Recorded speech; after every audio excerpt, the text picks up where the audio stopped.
You ask Tiger to solve. This deals with linear equations with one unknown. The final result is x equals -2. Let's solve it step by step.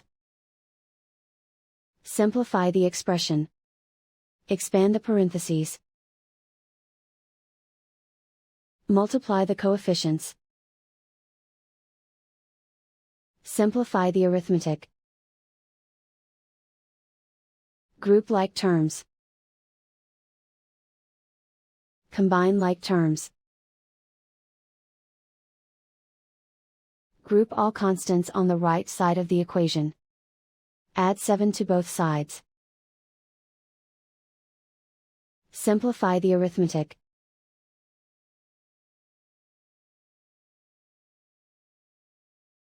Isolate the x. Divide both sides by -12.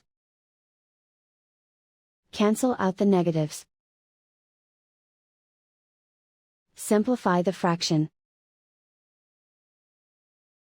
Simplify the arithmetic. Find the greatest common factor of the numerator and denominator. Factor out and cancel the greatest common factor.